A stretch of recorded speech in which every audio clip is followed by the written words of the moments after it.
ma'am. I'm sure the science educators who have joined today will be eager to learn from you, and they'll be able to design good papers and be able to prepare their students well. That is our main focus. Yeah, that is. Thank you, sir. Thank you, Matthew, sir, for such a nice and kind words. And good evening, everyone, all the educators present here. So we are going to start this session now without further ado. And before I start with the session, let me ask you a few things for which you are free to answer me in the chat box.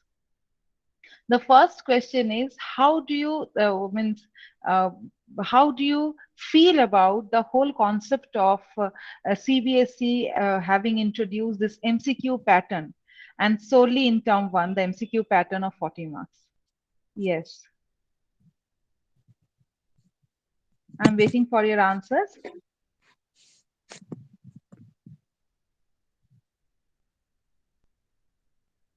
Yes, yes, Baljit ma'am, it's a new experience, quite new. Yes, please do share your views.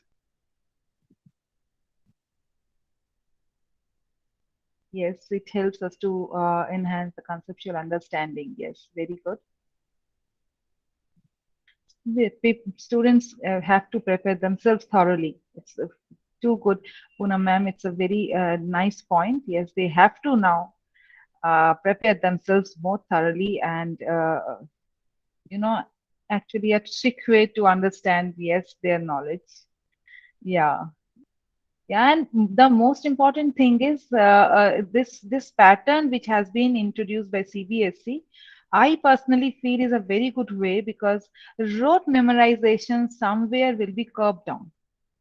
That is what I also feel. And okay, so I am getting quite good answers.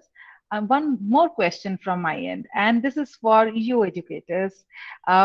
Means your view on what do you think is the most challenging uh, thing regarding preparation of MCQs?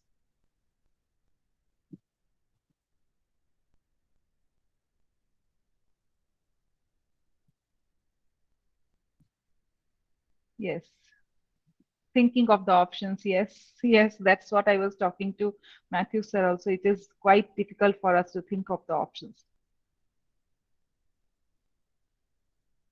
Yes. Yes, there are multiple challenges yes teachers face, obviously. Understanding and clarity about typology according to Bloom's taxonomy. Yes. Distractor preparations. Yes. So yeah, I can see a lot of challenges also which are being faced by the educators like me. And yes, preparing the difficulty level, what should be the difficulty level, how much we can incorporate the Bloom's taxonomy. All these things always are in our mind while we have to prepare the MCQs. While in case of theory, it is not so, but yes, in case of MCQs, in fact, the options, choice of options, what options can we give is again one very important thing, very challenging, in fact, while a person is preparing the MCQs. Yes, so I will now start sharing my screen, and I will just take you to the how we can uh, prepare or design a good MCQ. So here, when you see the presentation, you just let me know so that I can start. I have started sharing educators.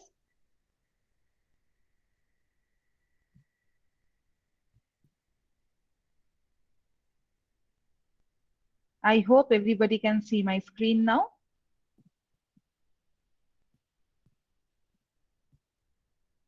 So yes, designing MCQs in science. Welcome you all to this webinar. And this webinar, I thought of presenting because when I was preparing, because our midterms in our school, the midterms is going to happen from next week. Already a few skill-based ones have already started. So our question paper preparation we are doing from long back. So during my time when I was preparing with the question papers, I I came to get acquainted with the difficulties, and I have to I wanted to seek advice, and that I surely did from my seniors and all. So then I thought, why not present a webinar so that my fellow educators can can have some clarity on how to be the MCQs have to be prepared. So with this, I have come to this particular webinar I have designed. And what exactly are you going to see into this? First is we will get a little bit history of MCQ, not much. Elements, what are the elements of MCQ? Understanding the principles of MCQ, different types of MCQ, MCQ and Bloom's taxonomy, which is very, very important, and which we always think of how this Bloom's taxonomy cognitive domain can be nicely amalgamated into the MCQ. MCQs examples and tips will be given, and all through the Bloom's taxonomy, I will give you many examples so that it is easier for you to understand what type of questions we can take and design and prepare our MCQs. What common mistakes do we commit during designing of MCQs? Because designing MCQs in itself is a very tedious job, and it might happen. To err is humans, we know very well, so mistakes might happen. So if we know what type of mistakes generally we tend to make, then we will always be able to see through it. So criteria for good MCQs, advantages and disadvantages of MCQs, and how to, a few tips I will give you, because these are the tips which came handy to me when I started preparing my MCQs. So I will give you all, I will share those tips with you all. So let's start. If we go back to the history of MCQs, we can give the whole we can say that the pioneer for designing the MCQs was Benjamin D. Wood. He was an American educator, researcher, and director at Columbia University, and he helped in designing the multiple choice questions. So he can be considered as the creator of multiple choice tests. So in any MCQ, when we are talking of good MCQs have many elements to it. So the prime elements are STEM, options, distractors, and key. So what basically is STEM? STEM is the leading statement of the MCQ. That is the question which we generally say about. So this is the main one of the elements of the MCQ. Without it, no, MCQs cannot be even thought of. Apart from it, we have options. So each MCQ or each STEM has options to it. These options can be again categorized under key. Key is the correct answer, and the distractor. Distractors are the options, are the other options which are there, which are a part of any MCQ. And this distractors basically make the children distract. That means these are those which are very plausible, they are very nearby to the correct answer, and if a student is not prepared well enough, then he or she might get confused with these distractors. So distractors are very important element of any good MCQ. Now, when we are designing multiple choice questions, if we know a few principles about it, then the multiple choice questions preparation or designing of the whole framework becomes quite easy to us.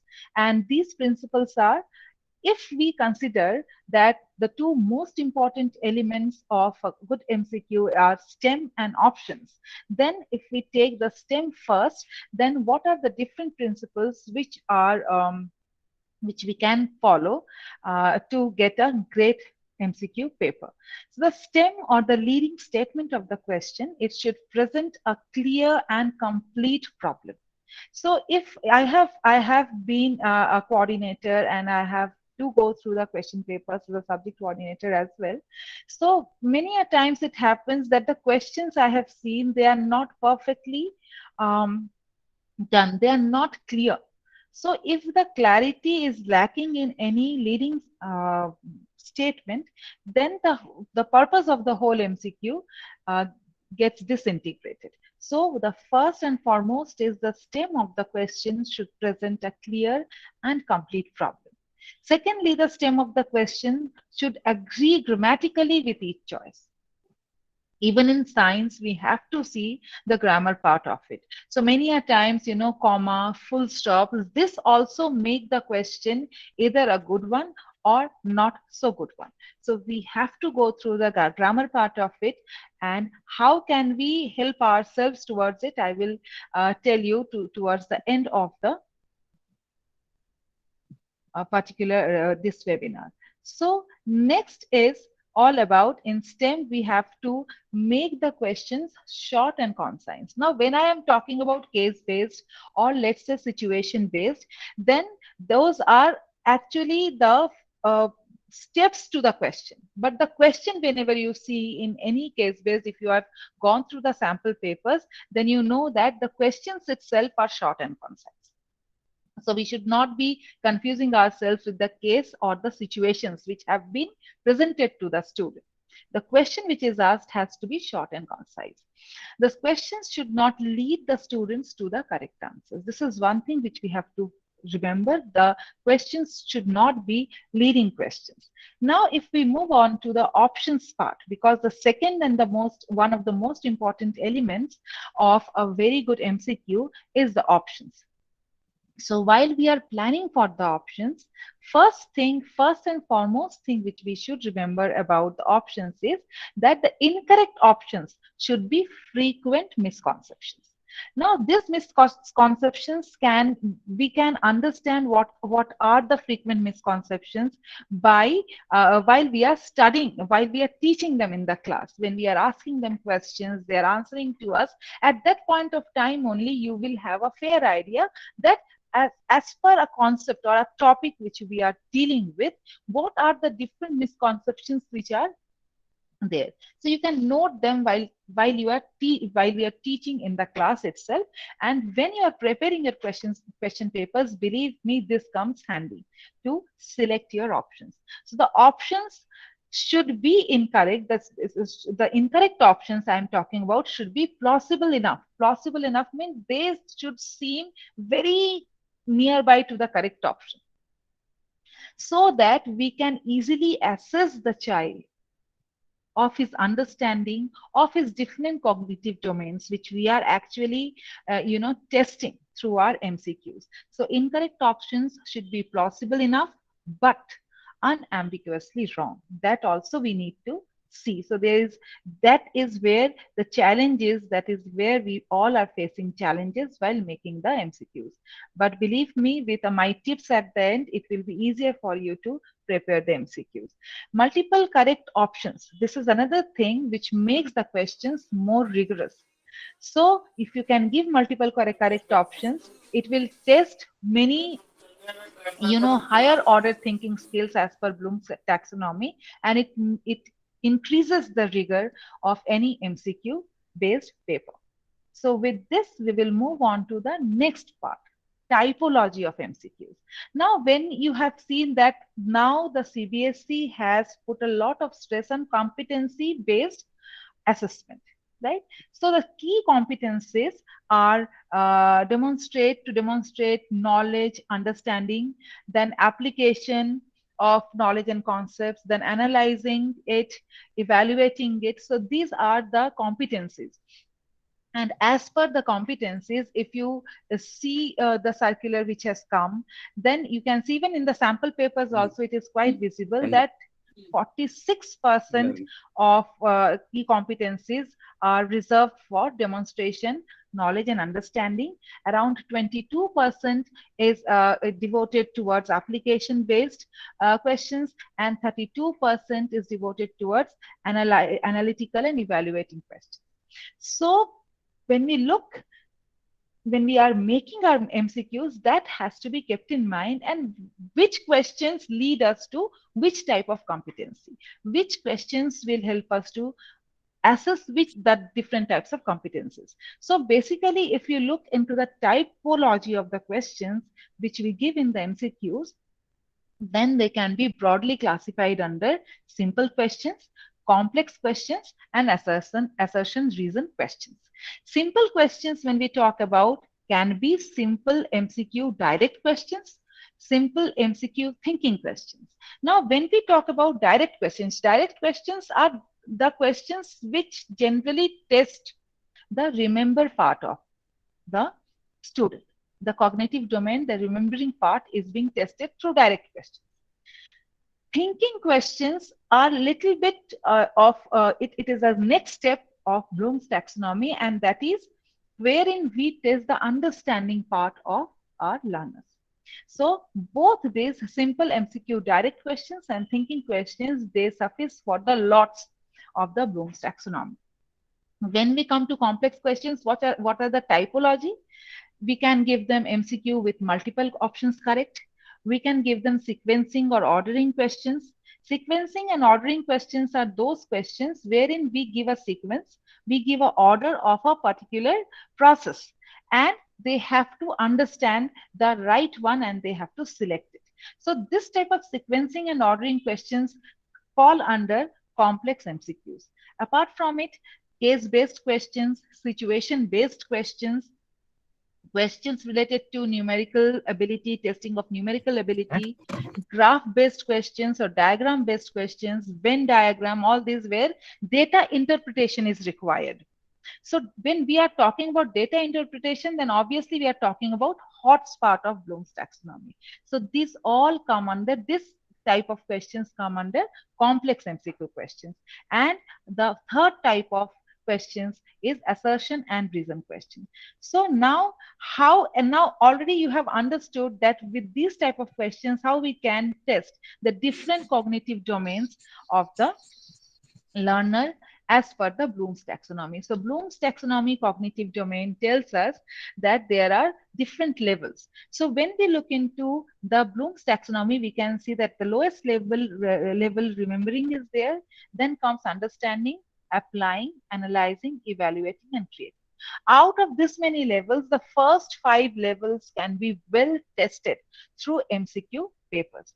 The sixth or the creating part cannot be tested that well, but the 5 levels can be tested beautifully with good number of questions, good kind of questions, and we can test all these 5 cognitive domains. Now, this particular the chart we have seen multiple number of times where there are different verbs for different cognitive domain. So these verbs, if we keep in mind, we can easily get what type of questions at each level we can ask them. What type of question can we ask them? So I feel that this chart should always be handy with all us when we are preparing our MCQs. Now I will take you to multiple number of examples where with these examples you will be able to understand what exactly I have right now talked about. So this is the first example, and as I have told you, the lowest domain or the remembering domain has direct questions. We generally ask direct questions in case of understanding about their remembering part of the students remembering part. So when we are doing with this type of questions, we just ask the direct questions like here, the boiling point of water is. We know what is the boiling point of water, so we remember and we quickly answer it out. Now, when we are doing that, one more thing we have to keep in mind, the options have to be very close to the correct question, right? So that there should be a level of difficulty here also. When even if they know the answer, the remembering part is being tested, but still the options have to be quite plausible. Next, which we are going to look into is the understanding part. How to assess understanding part and what type of question can we give in understanding part. When we talk about understanding part, we can always give questions like match the following, match the correct match. There can be column 1, column 2, and you can give different matches into it, and there should be one correct one, others will not be the correct options. So this type of questions, they fall under understanding. They can assess the child's understanding domain as per the Bloom's taxonomy. Apart from it, we can give a concept and we can give a few inferences of that concept. So inferences, when we are making a question wherein there is a concept and they have to find out the inference out of it, that also falls under understanding, testing understanding of the learner. Then we will come to the next order, that is application. So in applying, or when we are testing this cognitive domain, what are the different types of questions which we can inculcate? We can introduce graph-based questions. We can introduce diagram-based questions. We can introduce table. If you have seen the sample papers, you might have seen these three forms have been repeated several times, right? The tables have been given. You have to go through the table and then you have to answer. You have to see the graphs. You have to go through a diagram. So this type of questions generally can be given to test the application part of the learner. So this is another one. So this was from physics I have taken because I am dealing with the whole science. So which of the following graphs best represents graphical relation between momentum P and kinetic energy K for a body in motion? So if they know, then only they will be able to write this. So this is a question which can be given an application based. Favorite questions for application based in biology are like diagrams. You can give diagrams and you can give them labeling, right? Here I have given 2, you can give 3 at the most. Don't make it multiple. Don't make it 6, 7, because then it becomes cumbersome. So that cumbersome we need not have to do, because there what happens, we are misleading our learners. We need to understand their application, but we should not be misleading them. So give 2 or 3 maximum. That is the best way to do it. And let them answer. Okay. This can come under application based. Now we will move on to analyzing part. So if we have to test our students for their analysis part, then what type of questions can we give? So the first question, if you see now, here I will stop myself once, and if I take you to the previous slide where I have shown you the type of questions, then you can understand that, see, if you remember these types of MCQs, if you remember the Bloom's taxonomy, see, they are quite closely related with each other. You need not have to, break up your head for thinking about what type of question you have to make. So this comes quite handy, believe me, because I have made multiple set of question papers.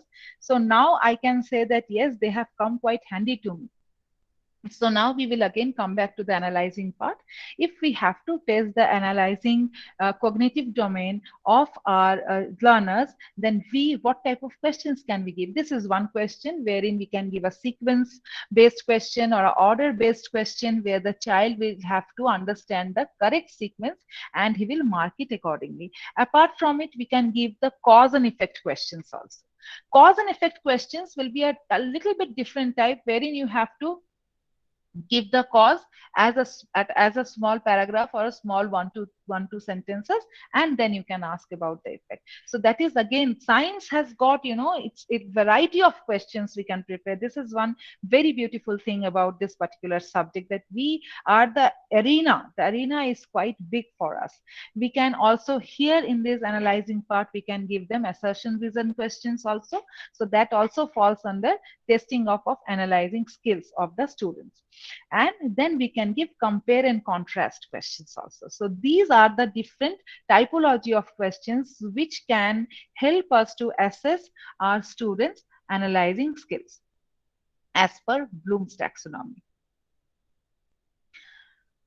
So this is another way of testing their analyzing skills. This question I was talking to you about before, and this is called as a question with multiple correct options. And this type of questions, you might have seen, lot of this type of questions have come in the sample question papers also, where the student has to go through the multiple correct options and he has to select them properly. So here also he has to do analysis. If you see, the mental faculty of analyzing is actually happening when we are reading the question to solve and to get the answer from it, right? So this type of questions. Now here, If I talk about sequencing, I always tell, now I will tell you about the child's part, because as teachers we are not only devoted to make question paper, but at the same time we have to make our children understand what are the different tips which they can use to give their answers properly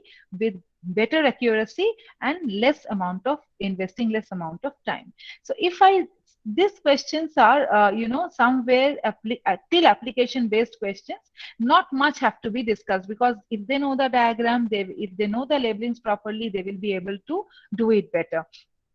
If they know the pattern, if I'm talking about the momentum and kinetic energy, if they know the pattern, they will be able to do the answers. Even in case of solubility questions which we give, where there are a lot of graphs, in case of chemistry, there also, if they know the concepts properly, they can easily apply it, whatever graphs you give them, right?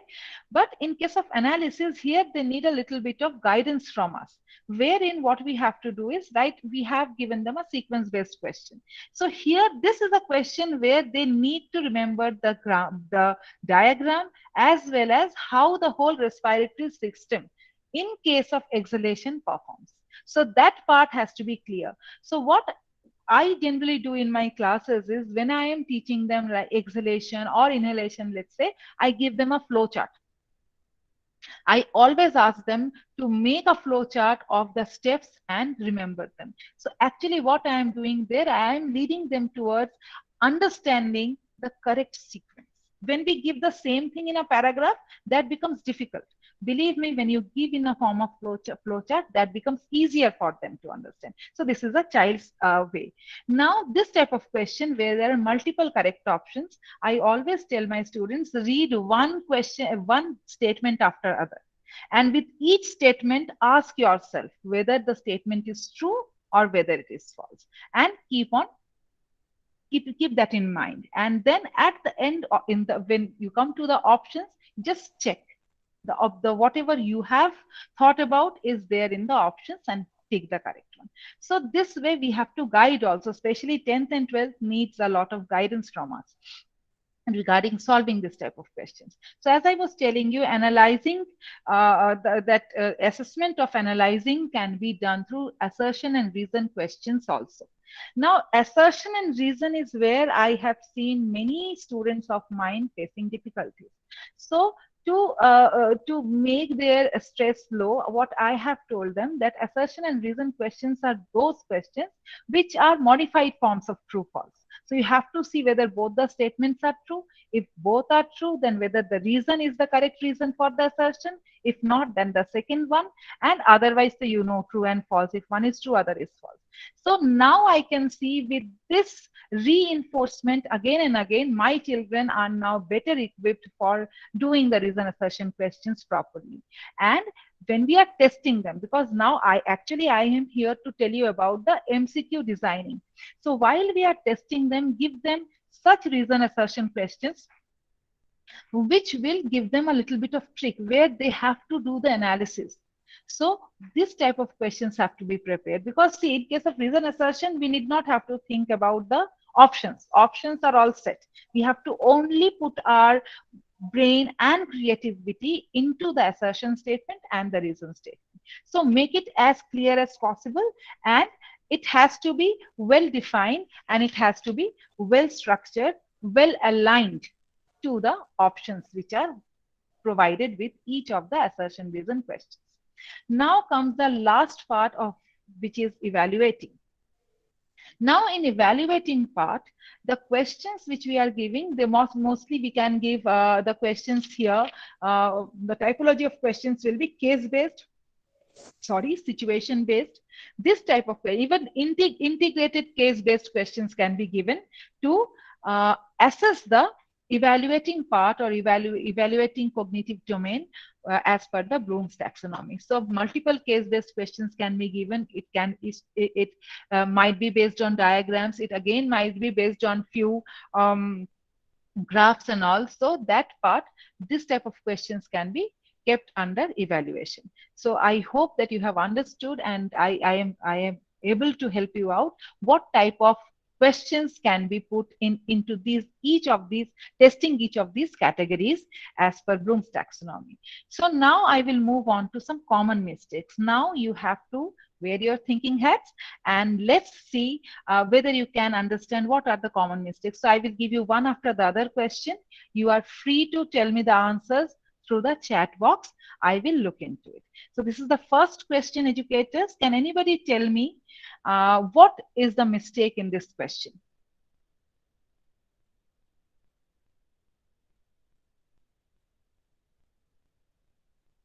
Yes.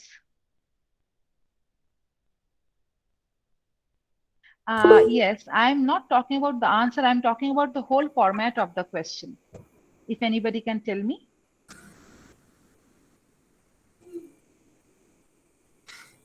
Yes, yes, it's very true that the question, the leading statement has negative word, and we should not be using any negative word in the leading statement. So we should be avoiding the negative words in leading statement as much as possible. And researchers have shown it time and again that if there are suppose 60 questions in a set, out of which if you are giving two questions where negative words are there in leading statement, it is good because it is well balanced. In that case, what happens? Children also will be very careful while reading the question, but it should not exceed more. So this is the first mistake which we generally do, wherein we give a negative word in the leading statement. Please do avoid it. Secondly, in the options part, if you see, then the D option is none of the above. So this none of the above or all of the above, this type of phrases should also be avoided as much as possible, because when you read the question, suppose you are reading the question as a critic, you will immediately come to understand, or you will immediately assume that the D1 is not none of the above, because might be the creator of this MCQ was unable to give one more plausible option. That is why he gave nothing. None of the above is the easiest one to do. So please do avoid none of the above and all of the above, these two options, while you are giving options in the MCQ. Now, educators, this is the next question. Please do help me out to find out the mistake in this question. Yes. Yes, great, Aratma ma'am. It is framing is there. Framing has to be stem wording. Very good. Ashish sir, incomplete question. Yes, it is a incomplete question in itself. So great. Thank you for giving me such nice responses. Yes, the first thing is the question has to be reframed. How many bones can you count? This is not a question. It is half question. It's an incomplete question. The clarity is not there, right? So this type of questions have to be avoided.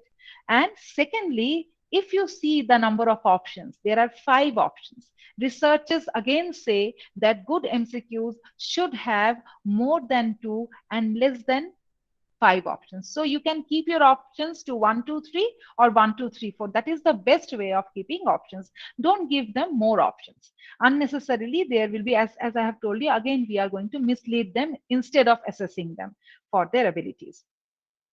Yes. The next question is in front of you, educators. Can you please tell me what question or what is the common mistake you can see here? What is the mistake which you can find out here? Okay. Yes. Yes, anybody? Yes, I can see answers are coming up. Yes, option. And Ashish, sir, may I ask you, what do you find not proper in the option?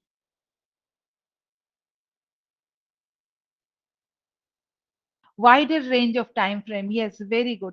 There is no clarity, and somewhere there is lack of consistency in the options, right? It's a very general one.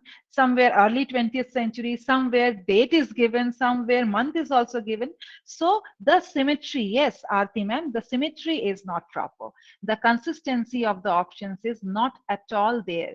So this type of questions we need to avoid. Now we will come to the next one. See, I have not to take the whole webinar because you only are telling me what exactly we need to do to make a great question paper.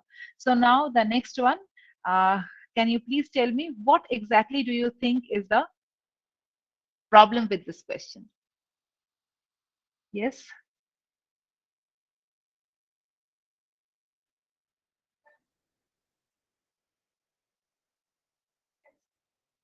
Yes, anyone with this question? Negative stem, definitely negative stem is there. A is very obvious. Yes, in options part, A is very obvious. There is no connection. It's negative. In the topics assessed, obvious answer, no connection in the options. Yes. And one more thing, which is very much important, options have no connection. Correct. These options have no connection with each other. It is like, you know, if I read, if as a learner, if as a examinee, if I read this question, I will think, oh God, what is this? What ma'am has done with this question. So this is one thing which we have to remember. Secondly, here in case of this type of this options which you can see here, the consistency in length has not been maintained. So when we are preparing our answers, and I have seen many a times this is a very grave mistake we do, we have to be consistent with the length of the option also. Consistency in the options itself and consistency in the length of the option. Here if you see, the first option is very obvious, first thing, and second thing, if we compare it with the second option is quite long. So there the consistency, there we lose the consistency, and that is why this type of questions are not marked as good question. Let me get you into the next one. Yes, anybody who can give me the who can understand what mistake I have performed while preparing this question? This is an application based question, let me tell you. Yes.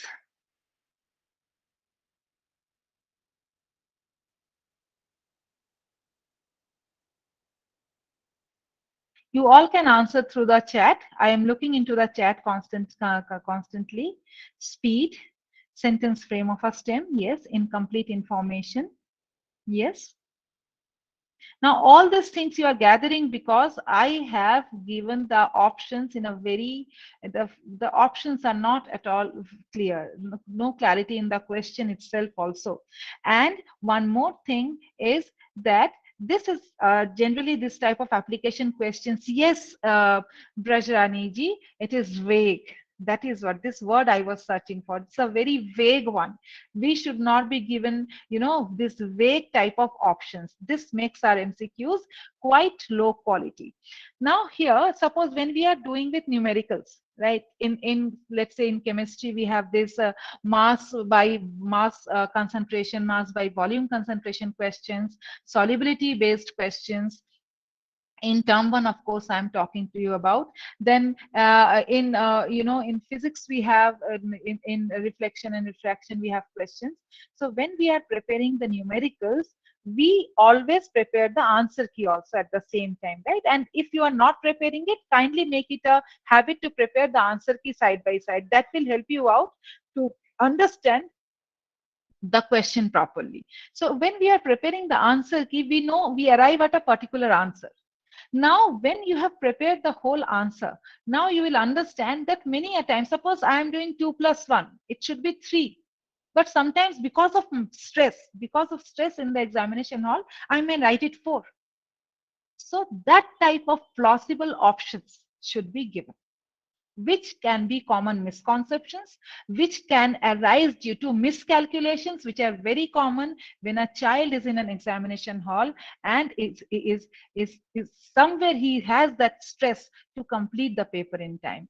Now here in this question, 36 times, 22 times, very vague. This can never come up. So this type of options should always be avoided, because when we look into the question, I know that 36 or 22 मुझे देखना ही नहीं है, मुझे सिर्फ 4 or 8 में करना है. So I am leading them, right? So this type of options we should be avoiding to give.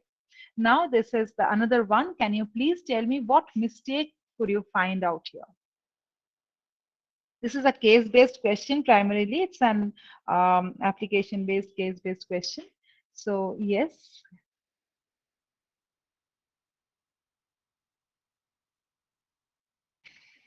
Gallbladder and breathing. Very good. There is no connection in it. Options are not well framed. Yes. Can anybody tell me any problem in the stem itself? Do you think that there is something missing in the stem or something something with the stem? The question is not clear. Okay. Fine. So if I read the question, Anil fell sick and went to a doctor for consultation. Now this for consultation is something which is extra. You can always avoid this type of extra information. We did not have to give them extra information. Question framing has not been done clearly. And yes, when I'm talking about gallbladder, why I am giving this option on breathing? Right.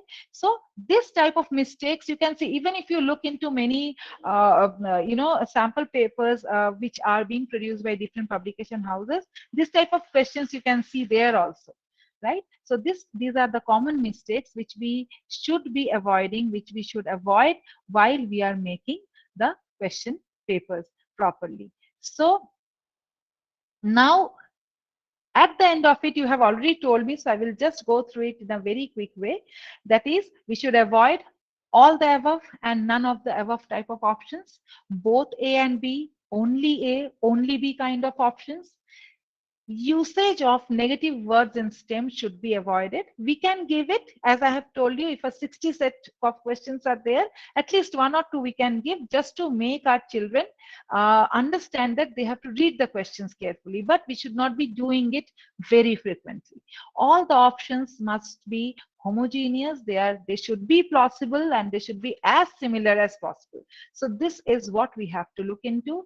And the last thing, which generally what happens, in schools when we are printing the question papers, we have, if due to save, in order to save the paper, what our schools might ask us to make the list of options horizontally, but list of options, if you are putting it vertically, that makes the MCQ much more readable to the examinee at the time of examination.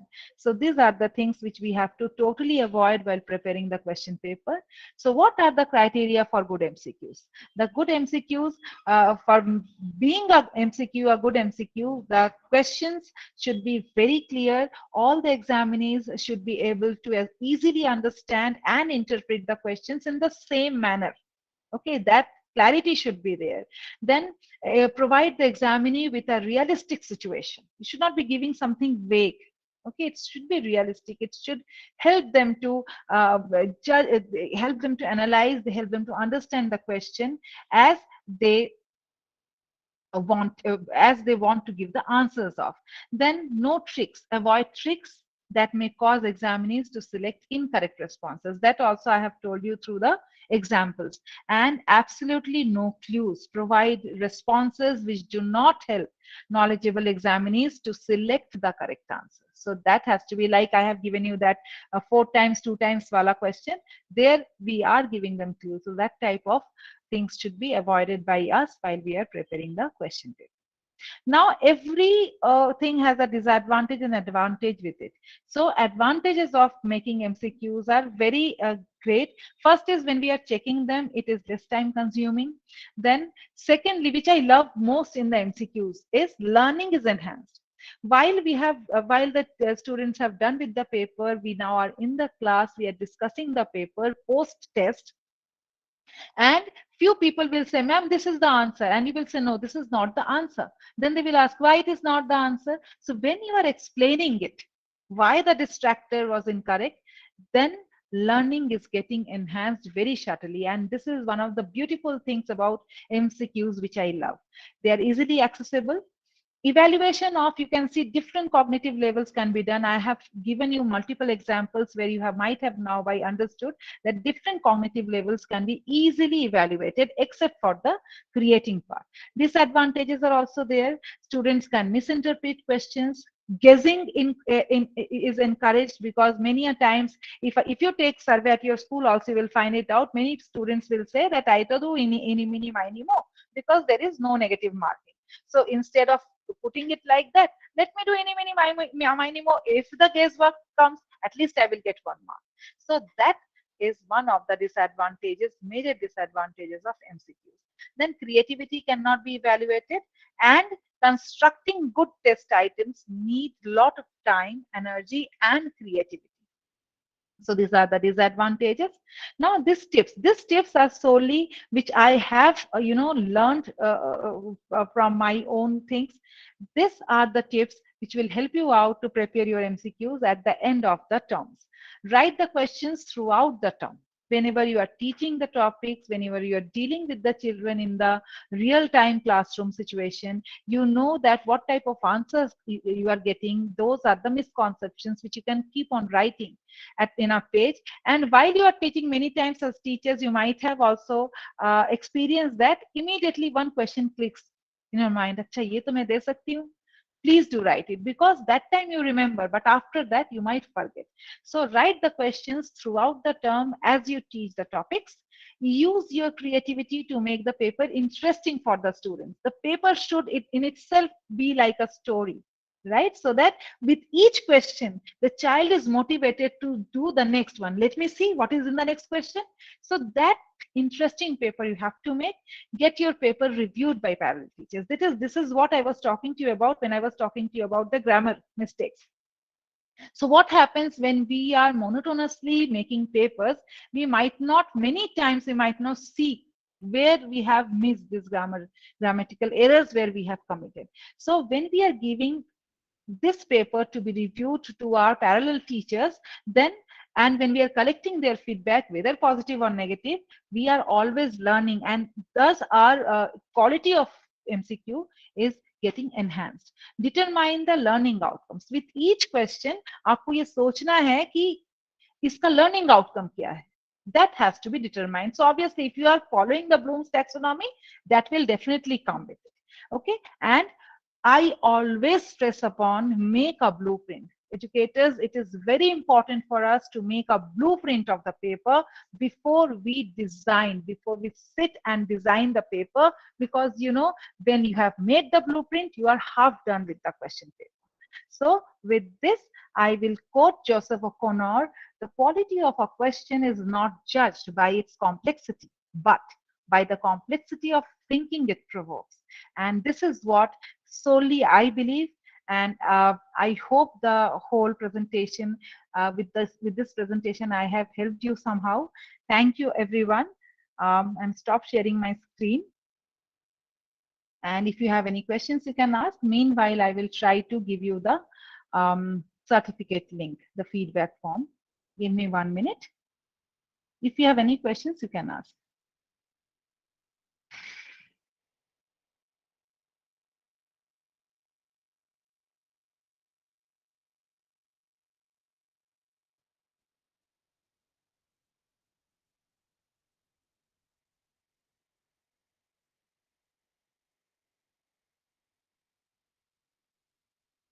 This is the link to the certificate, and you can fill it up.